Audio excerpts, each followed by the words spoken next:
Everyone, and welcome to Better Project Management Through Board Games. My name is David Needham. I'm a developer advocate at Pantheon. My name is John Nguyen. I am a technical project manager at Hook 42.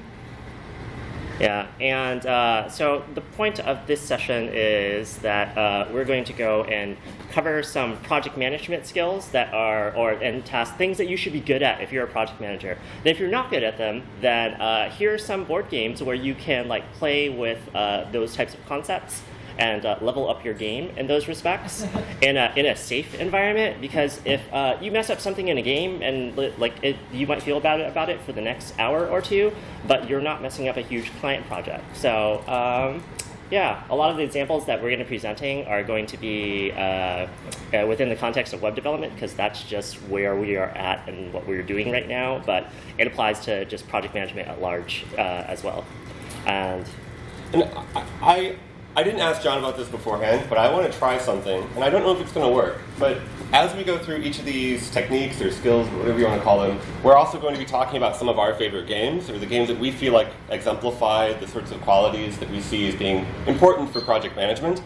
Now, if we show a board game that you are also a fan of, I want loud applause. Okay? So if you see a game up there and you're like, oh man, I love that game, I want to hear it. I want to hear applause so that we can kind of get some feels from the audience too. Okay, I consent to these terms. Okay.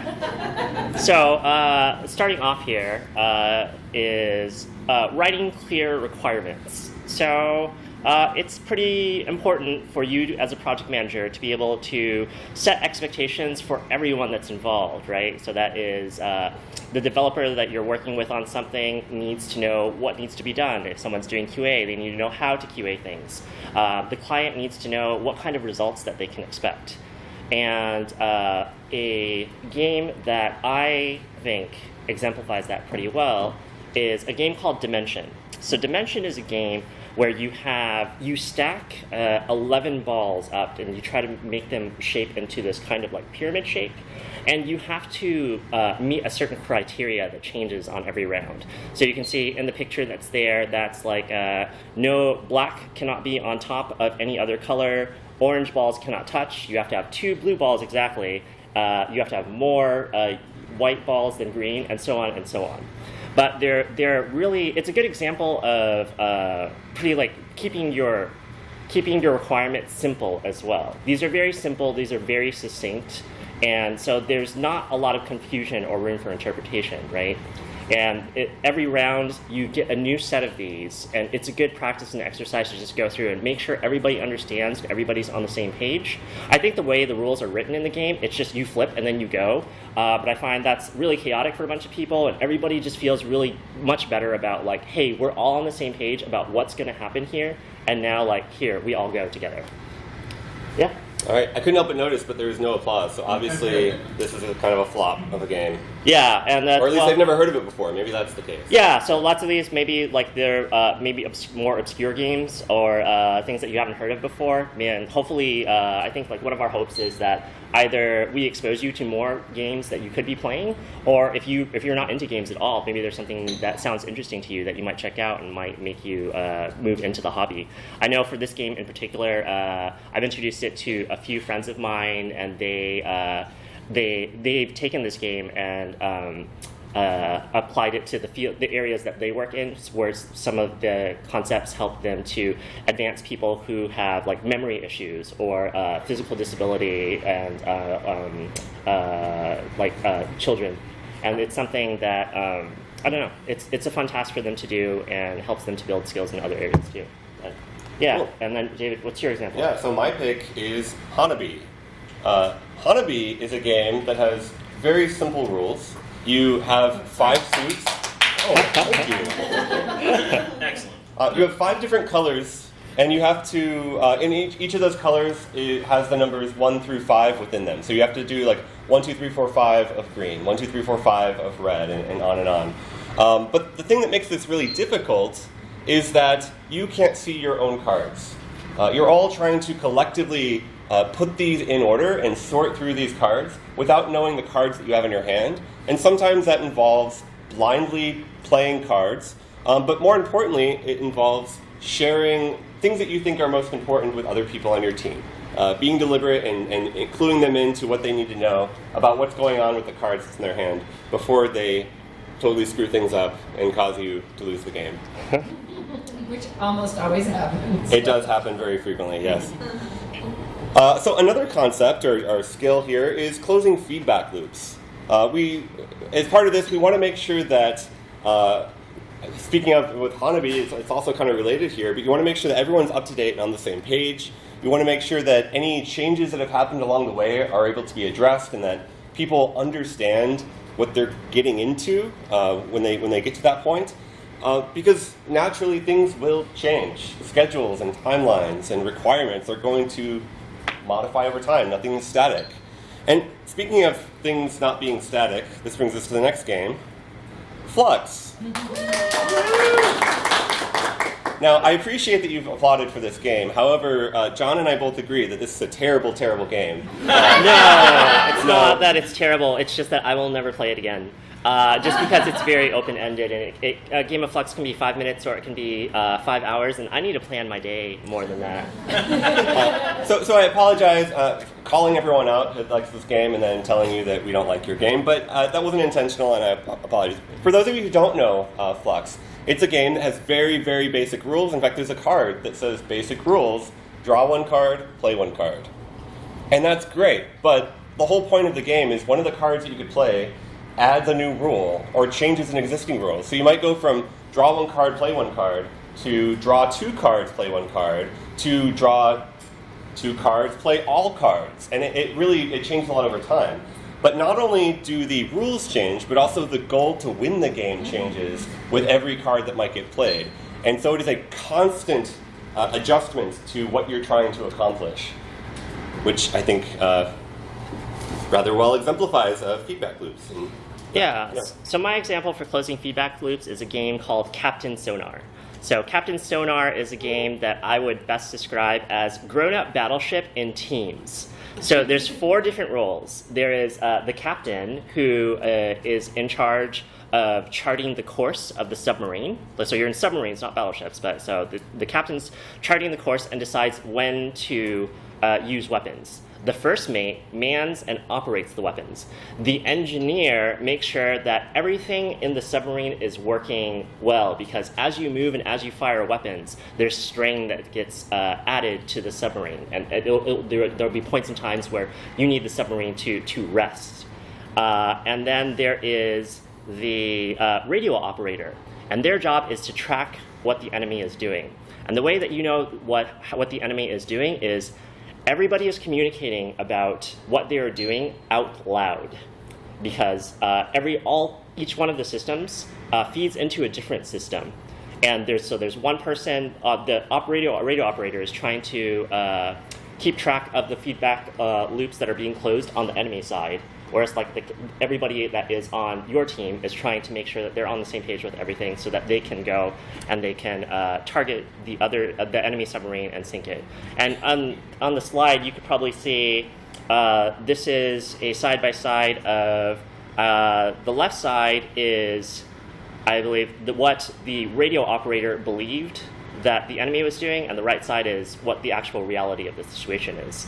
But you can see if you aren't able to keep up with the feedback that's constantly coming in to confirm things, like just one slight error can put you way, way off course and get you way off track. All right. Yeah. And that's one reason why it's important to plan and prioritize. And so this is one where pretty much every project manager should probably already be thinking about planning and prioritizing. But it involves looking at what's coming up down the road, looking at your timeline for next week, next month, next quarter, starting to look at all of those requirements, putting them in a specific order, thinking about risk mitigation, and coming up with a plan to get around those and be able to make sure that those things either don't happen, or if they have to happen, that you have a plan to make it not as bad as it could have been. So my game for this, to kind of plan and prioritize, is Ticket to Ride. Now, I'm realizing, John, as I'm going this, and I made the suggestion to clap, the games that I suggested are more mainstream than the games that you suggested. Yeah, I'm clapping wildly inside. Okay. I'm clapping wildly when I'm like, I've played that one. There you go. So Ticket to Ride is a game where you are a railroad mogul trying to make connections from one city to the other. You're getting points for playing trains down and the tracks down, and you're also getting points for completing tickets or fulfilling destinations from one city to the next. So you'll have these tickets like this, which is a little bit hard to see with the projector, but you have these tickets that's saying your starting city to your ending city. You're trying to get from one city to the other. So if you said, great, my ticket here says Calgary to Salt Lake City, you might be thinking, okay, in my head, I have this card, this is my goal, I'm going to play the route, and you see from there to there, from Calgary down to Helena, and then you're thinking, okay, and then I'm going to go down to, say, Salt Lake City, because that's the most direct route. Well, what happens if as you're going along and kind of planning this out and you start to play, someone else ends up going between that route right there? It's like, well, you have to start thinking about, well, I can't go that way because someone is blocked that way, so now I have to either go this way and up, or I could totally scrap and kind of go this way and down. You have other options, and if you're not thinking about that as you're playing this game, you're likely to be pretty frustrated and get stuck, because by the end, it ends up looking pretty full. Most of the tracks on the board are filled by somebody, and if you don't think ahead, it's not a very fun time. Yeah, so my game for this is Seasons, and Seasons is a game.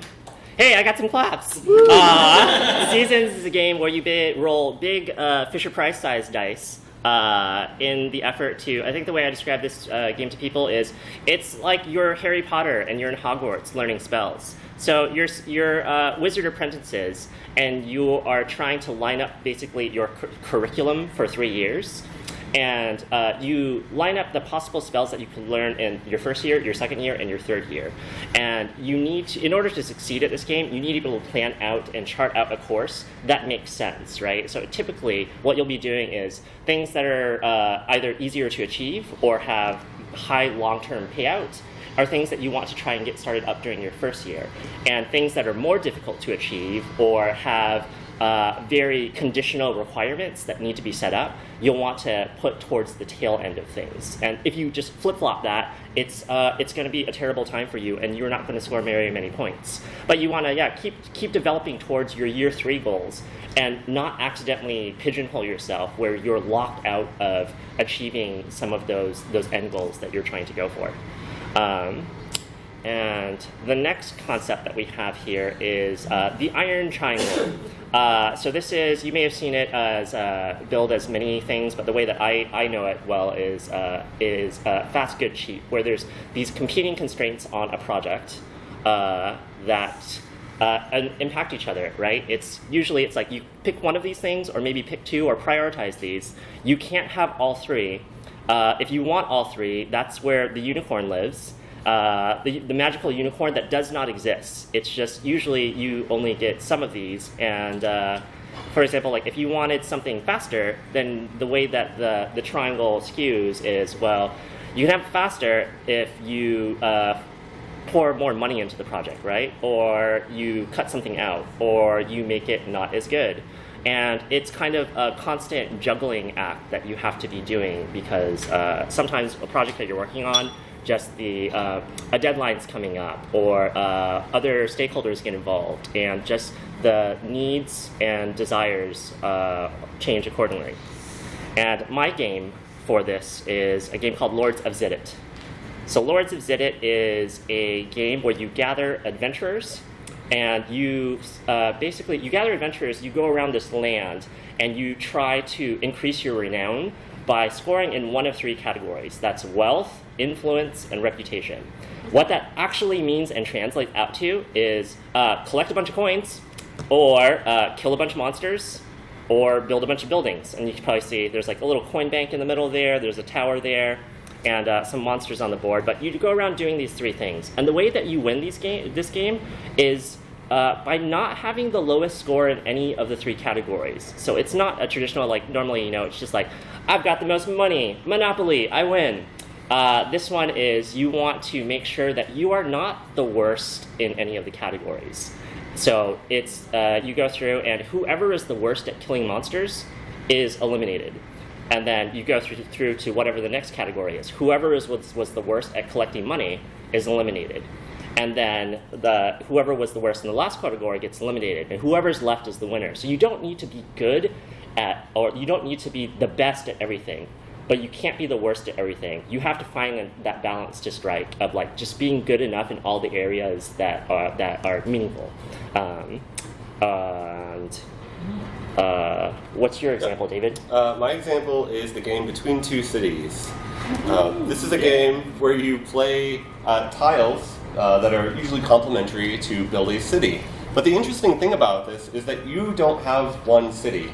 Ideally, you're sitting around our table kind of like this, and you're actually building a city with the person on your left, and you're building a city with the person on your right. And on each turn, you get to play one card to each of them, and so does every person around the table. And at the end of the game, kind of like Lords of Zidit, like the one you gave, it's not about getting the highest points, it's about the lowest. In fact, you get scored based on the lowest points of your two cities. So if you only focus on making one really, really good, it means that you're probably going to lose because you didn't put enough effort into the other city. So you want to put just the right amount of effort between them and think about how all these other pieces are going, and also sort of negotiate with your teammate to get them to consider like, hey, actually, you really want to be working on the city here, right? And hey, you also really want to be working on our city here too, right? Oh, don't worry about that one over on your other side. Focus on ours right here. Which actually leads in a little bit into our next topic, which is negotiation.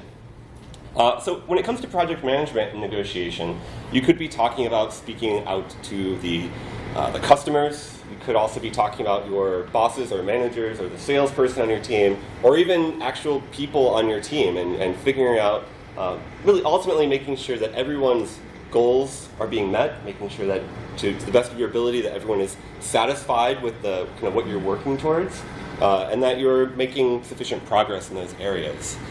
So that you can all kind of succeed together.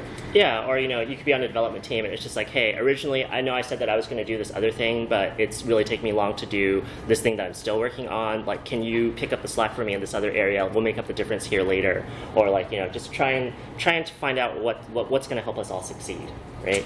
Yeah, and you can also kind of get stuck in an area where if you are a person who likes to please people, you might overcommit. You might overpromise something, either your goals or your deadlines, or you might say, "Oh yeah, we can totally do that, no worries." And then, if it's unrealistic, that's not good for anyone. Not good for the customer or the project or the people on your team.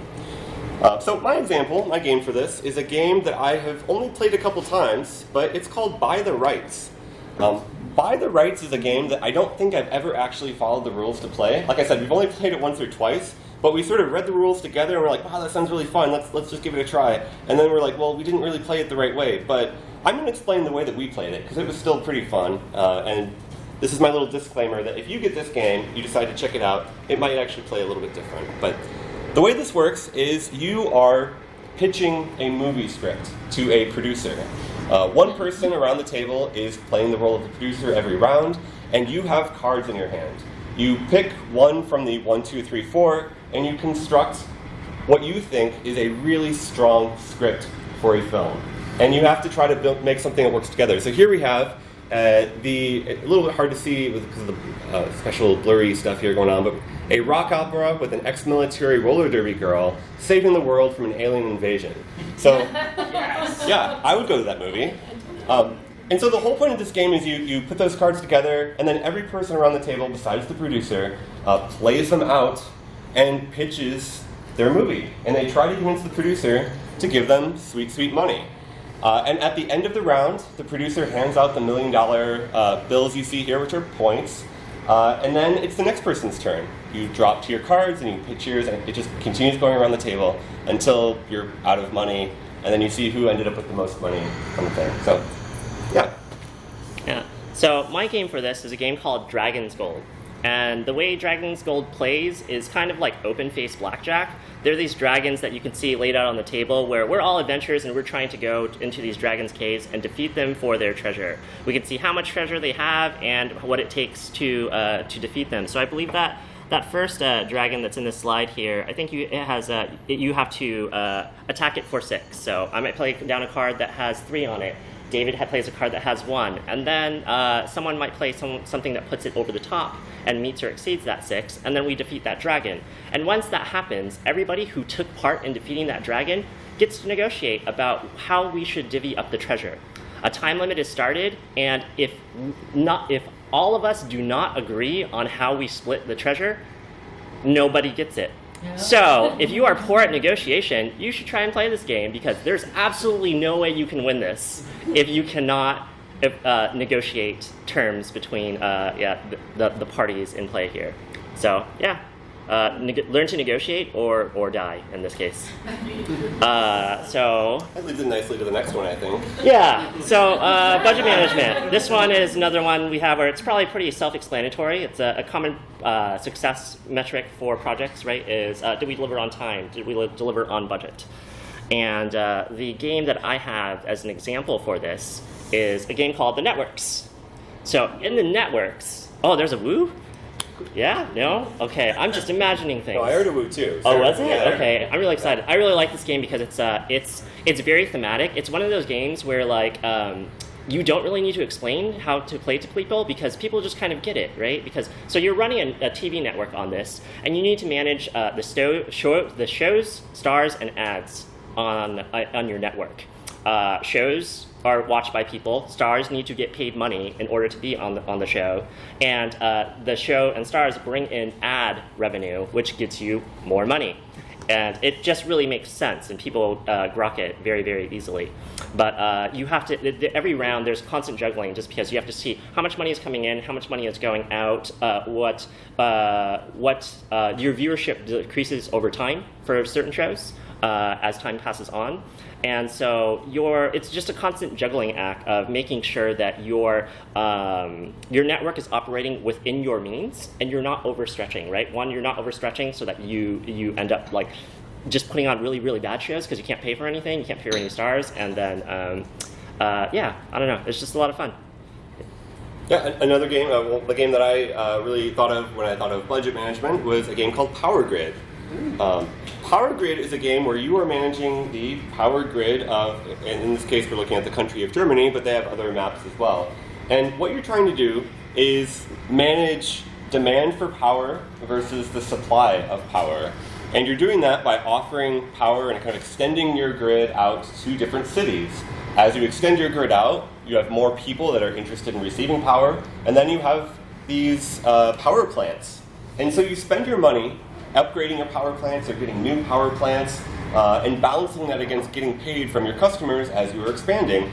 But there's actually another concept or another piece to this that makes it a little bit even more complicated, is that each of your factories takes a different resource in order to power. So you also have to manage the resources between each of the power plants. You might have a garbage burning plant, you might have a coal plant or an oil plant, or you might have a nuclear plant. And depending on the existing resources that are out there on the board at the time, you might pay a lot of money for some resource versus the other. And so not only do you end up upgrading your power plants and doing that, but spending a lot of money to power the plants in order to get that energy out there to your customers. All right, so it also kind of goes in nice. It's almost like we planned it. I don't know. But also, you have to look ahead. After you've sort of made a plan and you've went through and kind of managed budgets and things like that, it's important to look at your timeline, to look ahead at what's coming down the road and making sure you're not forgetting anything.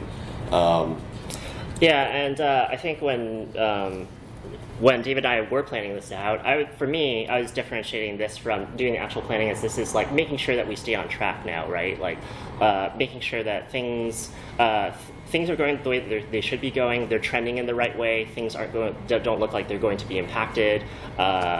Schedules might change a little bit, and you might have to shift things and realign.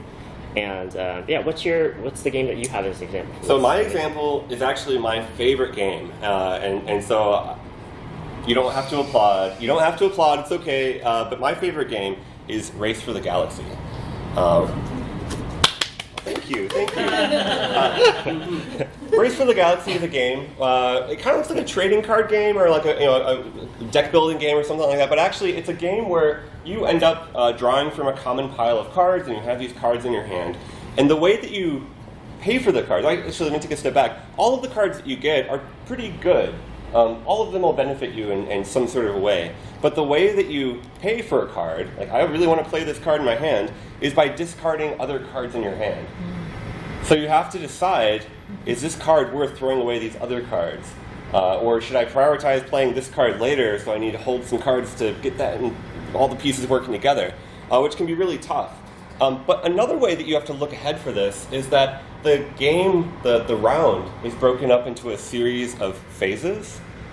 But the interesting thing with this game is that if nobody picks a phase to happen, like you start off by saying, okay, I'm going to pick Explore, and then John here picks Settle. Well, because we only chose those two, the other phases don't happen this round. And this is hidden, right? Like we don't know what we're going to pick. We sort of decide and we put it face down, and then we're both all decided, we flip it over and we see, oh, okay, so we're exploring and settling, but we're not going to develop. We're not going to consume this round. Which can kind of suck if I was planning on doing something. And you kind of look ahead at what your opponent's doing and you think, okay, I'm pretty sure you're going to play a planet this turn because you did something last turn that makes me think that's going to be a thing. So I'm not going to choose it, even though I really want to do that, because I would also like to benefit from some other phase that could happen. But you can get stuck if you don't kind of think ahead on that. So it's a little bit about how much risk you're willing to take. Yeah, so my example for looking ahead is a game called Suburbia. So Suburbia is a city building game. That's the most claps I've gotten. I'm so excited. Suburbia is a city building game. Yeah, Suburbia is a city building game where everybody's building their own city. And the reason why you want to look ahead in this game is that the way that you build your city is impacted not just by how you build your own city, but how other people build their city. So for your own city, there are things like you could have a business like an Office Depot type business, right? That will generate more money for you if you have more offices. So you kind of want to see we're all selecting from a pool of buildings that can be built. And if you see a lot of offices coming, then maybe like you want to invest in that Office Depot so that you can make more money in the future. And ways that other people can impact your city is, let's say I buy a restaurant for my city. My restaurant's going to generate a lot of money, but as soon as I see if there are more restaurants coming, someone might build a restaurant in their city, and because of that, the revenue in my restaurant decreases because now there are more options, right? So people are going to the other city to try and earn more, and giving their hard-earned dollars for IHOPs instead of Denny's.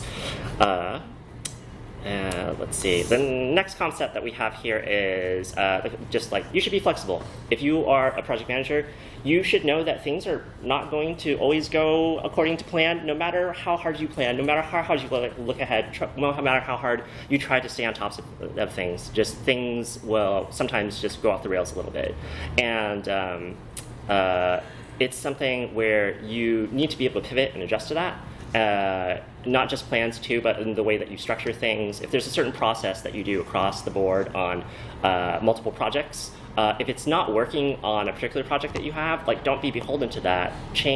Make changes that fit according to the team that you're working with and the clients that you're working with. And my example for being flexible comes from a game called Carcassonne. I like the way I'm trending with claps. I think I'll plummet again soon, but I'm happy with where I'm at right now. But most people are probably familiar with this game. It's as a tiling game where basically you're collectively building a city, and like they're in little tiles, and the tiles have to match up to each other. So the way that you're supposed to play the game is that you have to I love how you put it. The way you're supposed to play the game. Yes, the way you're supposed to play the game is the way the rules are written. I believe is you have one tile that's in your hand, and when it comes to your turn, you place down that tile in any of the places that would fit. For me, in my house, we play with a house rule, which is, if you're not familiar with what house rules are just ways that you modify games that are applicable to your house. If you played Uno or Monopoly, you have probably played invariably with house rules. You just didn't know it. That aren't like the real rules. But for us, we play Carcassonne, where you have two tiles in your hand, and then that way, in between turn, you have a lot more. You have more choice. You have more things to think about in between turns, and then you have more options when it comes over. So it just ends up being more fun for people. Where anybody we play that with, when we go back to playing with one tile, they're just like, yeah, we should probably. That's the way the game was made, so that's how we should probably play it. And within a couple turns, people are like, let's just do the two tile things again. It's fine. Don't worry about it. And my game is The Quiet Year. Hey, thank you. The Quiet Year is a light RPG. Basically, it is a it's a collaborative map drawing and storytelling game. So it is a game where you have a deck of cards that kind of take you through weeks in a year, and then as you go, you're flipping over a card, and you're having some sort of drama. You're having something that's introduced that is mandatory that happens. And that is a hard rule. That is something that's like you read it, and you think about it, and you integrate that with the story that's going on. But then there are sort of other things that are, I would say, sort of soft rules, more about keeping the story going, making sure it's entertaining and engaging, because this is the sort of game where you can make up stuff, like you're intentionally making up stuff as you go. Meg and I am looking at that map and just having fond memories. Yeah, we just played this the other day, and this is an actual photo of that game that we played. And it's a sort of game where you could literally just say, we have everything we need, and we're taken care of, and everything's fine, but that's super boring. It's more fun to like engage in the community and kind of bend the things a little bit to make it more interesting. But ultimately, you can do what you want. It's just a very open-ended, collaborative storytelling. And speaking of that, you should probably not panic. You probably you won't benefit the project, you won't benefit your team or anyone if you're freaking out about when these things change, because remember, they will change. That's just the way it works. And no matter how proactive you might be about these things, you're still not going to be able to cover 100% of the situations. You're never going to be able to get there.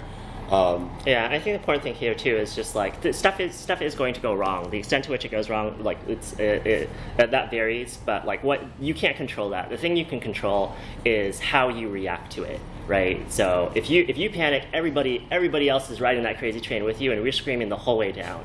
But if you are there as a strong conductor, then like it's just like people will follow your lead, and yeah. Well, especially as a project manager. When sometimes you're the buffer supposed to be the one. You're the buffer between the panic, the chaos of the project or the clients and their demands, and your actual team getting it done. And just like learn from the mistakes that happened. Try not to dwell on it. Think about how you can improve, and then just keep focused on solutions that move you forward in things. Yeah. So the game that I chose for this is Scythe. And this is a last-minute change for me, but as I was thinking about this, I realized I don't panic a lot with Scythe, but it's definitely a game where things don't go the way I expect them to. But as you're playing Scythe is a game that would be too complicated for me to explain to you at this moment. But the gist is that you have this board, and you see the tiles, and you're moving things around, you're accumulating people in your country, you're accumulating resources and building up an army and reputation and all this. There's lots of moving parts here. And as you're going, you might be planning on a particular thing. Like, I am accumulating resources here because I'm going to build this thing, or I'm moving towards this goal. And then somebody might swoop in and steal all your resources, or start a little battle and totally wipe out your what you have going on there. And that kind of sucks sometimes. That's not what I expected to happen, and sometimes there's nothing you can do about that. But if you look for that and kind of use it as an opportunity, sometimes that means that, they attacked. Maybe they overextended themselves a little bit militarily, and now you have an opportunity, or you can convince someone else to have an opportunity to, hey, you should go and take them out, because look what they just did here, and you can work that and learn and find a new angle that might benefit you. Yeah, so the game I thought of to try and teach people to not panic is a game called Mechs versus Minions. League of Legends fans, maybe? If you are, this is a spin-off from the video game League of Legends. It's the first and only board game spin-off for it, I believe. But in it, you play as mechs. And usually, you are fighting some form of minions on different little maps. And the way that it works is it's a programmable action game. And what that means is you set out the actions that you're going to do. Let's say there are 6, each round, you plot out 6 things you do. It might be move forward, move to the left, punch a thing, and then et cetera, et cetera. So we all do this concurrently at the same time. And these are like cards, like you put them in a stack. Right? Yeah, and then so it's immutable once you set it down. And you say, I'm done, I've selected mine, David has selected mine, and then we see what happens. And usually, a lot of the times what ends up happening is our mechs run into each other and punch each other instead of the goblins that we meant to punch. And so it can be chaotic, but it does force you to kind of just accept, this is where we are now. What do we do from here? So either it will help you with coping with not panicking, or maybe all you learn from this is you don't like programmable action games or Max versus Minions. Yeah. And there's loads of examples that we were thinking of when we were trying to compare board games to project management. And there's just too many for us to fit within this entire presentation, but there were some common traits between the two that we wanted to bring up that you could do with, like, it doesn't have to be with the specific games that we went over, but just with just kind of board games in general, that it benefits you when you are introducing people to games or trying to run a game night, just as it benefits you when you're trying to get a project up and running. One of those things is do some research, right? Like, I don't know if anybody has been to like a board game hosted night or something, and you sit down and people are just like, yeah, great, what are we playing? We're playing this game. How do you play? Well, we're going to find that out together right now. It's like, no, I thought I was showing up to play a game. Similarly, if I show up for a project and my project manager says, if he was just like, what is this project about? I don't know. Let's discover that together. That's not something that's going to instill me with a lot of confidence or make me want to work on that project. Something that I like to do too is give context to help engage people, right? So in the form of a game, it's the difference between, let's see, Ticket to Ride was an example that we had, right? So it's just like, hey guys, we're playing this game, and the object of the game is to score points. Whoever has the most points wins. And that's not really that engaging of, like, I don't really understand, like, I understand the words that came out of your mouth, but I don't understand why I care, right? And or I don't understand what my part in it is. But if you're just like, hey, we're mapping out a railroad station, and we're trying to build railway systems across the United States, whoever builds the most efficient one is going to be the one to win, right? And this, how we measure that is by points, and you can lead into that. The same way, for me, at least as a personal touch, if I'm working on a project with someone, I want to give whoever I'm working with context around what the client is or what the project is. You know, it's just like, who are these people? What are they trying to accomplish? Why do I care about them? Why do I care about the thing that they're trying to do? What is the goal of the thing they're trying to do? And that's much more engaging and gives me more investment than, hey, can you just build this calendar widget for me? And let's see, while you are trying to set, if you end up hosting a board game night, something that I like to try to do is to have people, like, to delegate where I can, so that help people feel included. So as you're explaining rules to somebody, you can concurrently help start setting up a game and have something be like, hey, here, Ryan, can you shuffle these cards? Can you shuffle these cards and deal 7 out to people and continue with an explanation and involve them? Rather than it's like kind of a release valve for yourself, so that everything's just not on you all the time. It doesn't need to be on you all the time. Like, pick and choose where, like, or try to identify the places where you can, like, relieve some of that. Like, you don't have to be the one that's always taking notes during meetings, or the one that's only talking during meetings. Pass those batons off where you can. Otherwise, like, people will just zone out, right, in both contexts. And in general, some of the games that we went over, like Max vs. Minion, was a cooperative game. So if you're having trouble with team building or, like, teamwork, or, like, you don't understand the way that your team works, then, like, you can just take out a cooperative game, because this is a game where we're all supposed to be working together on things together to achieve a goal. Just like with a project, we're supposed to be working with each other. And I actually worked at a place where there was a game called Forbidden Island, where it's really cheap. It's a really cheap but simple, good cooperative game. And this lady just had 5 stacks of the game on her desk, because every time there was a problem, she was just like, you two are not working together well, sit down and play this game. It was like, I'll come back in like half an hour, and then we'll talk more. But, like, for now, just play this game. Yeah. Cool.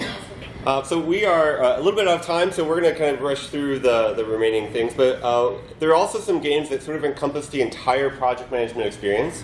And I have some recent experience with this, because I've recently been a dungeon master for Dungeons & Dragons. And this is a game that involves, well, thank you. It's a game that involves a lot of work in advance, a lot of scheduling people's time, coordinating their needs, making sure they're heard and they're involved throughout the entire process. We could probably do an entire talk just on how Dungeons & Dragons relates to project management or development or any topic, really. You're responsible for shaping the D&D experience just the same way as a project manager. You're responsible for shaping what that experience is for everybody. Yep. Yeah. And so what we want to ask ourselves, though, at the end is, what is the ultimate goal? So what is the ultimate goal for playing a board game? Well, for some people, I think they would say that's winning. You would want to win at the board game. Yes. I would disagree. I would say that winning isn't everything. Because sometimes if you win, and if that is your goal, that is your objective for the game, it means some people aren't having such a great time. So this is where I'm happy to introduce philosopher and technical project manager at 10.7, Les Lim. Les gave a wonderful lightning talk at MidCamp last year, or maybe the year before, where he said that the objective of playing a game, and I'm going to sort of use the analogy here, the objective of being a project manager on your team is to bring people together, to solve puzzles, to solve problems, to immerse yourself in the theme or the project or what you're working on. And then finally, to be excited to play again. And I think this is the important part. If your goal is to win the game, and someone that you're at the table with has a really terrible experience with that, they may not want to play again. They may not want to play that game again, but they may not want to play with you again either, which is just a terrible experience for them. Yeah, when I was actually interviewing to be a technical project manager at 42, earlier in this session, I alluded to on time and on budget is something that we hear all the time as project managers. And if you did that, then you succeeded. And in my interview, I said that, yeah, that is not the metric for me. That is not how I define success. I define success by, does the team want to work with me again? And does the client want to work with me again? Was it an enjoyable experience for everybody? Would we do it again? Because if not, then we didn't succeed. It doesn't matter if it was on time. It doesn't matter if it's on budget. If that's the end of the relationship there, then we failed. Yeah, and if you are interested in this idea, I recently heard a quote, and I'm not going to do the quote, but there's a book that James Carse wrote called Finite and Infinite Games, where he actually talks about the idea of finite games are, they have an endpoint, typically when you end, and an infinite game is a game that is continually going on over time. And it sort of encompasses this idea, I think, in a way that's rather well, where you might be playing a game that is a finite game because there's an end point, but the infinite game that it's sort of sitting within is your network of friends, the people that you play with, the relationships that you're building, the people that you work with at your company might be more important in those relationships than the single project that you're currently focused on. So we have lots more resources if you want to kind of dig in deeper, including the list of games that John and I both have. Yeah, that picture there is actually part of my collection. That's part of my office there. So these slides will be available online, right? Yep. And you can look at the games in both our collections. If you have any questions, comments about them, recommendations for how we might, for games that we missed, games we should add, or how we should do this in the future, yeah, please reach out and ping to us, because we would be happy to talk with you all the livelong day about board games. Yeah. Or maybe play a game. And maybe play a game. Yeah. Some of these games are in a bag with you right next to me. Which ones are there? Yeah, come talk to me and find out. All right, thank you. Yeah, thank you so much, everybody. So the slides are right there. If you want the slides, if you want to go through them, click the links or anything like that, you can get that. And we'll stick around as we tear down, and then otherwise go back down to the kind of main room there. If you want to talk more about your favorite games or things like that, bring your questions, and we'll be happy to talk. Yeah, thanks again, everybody.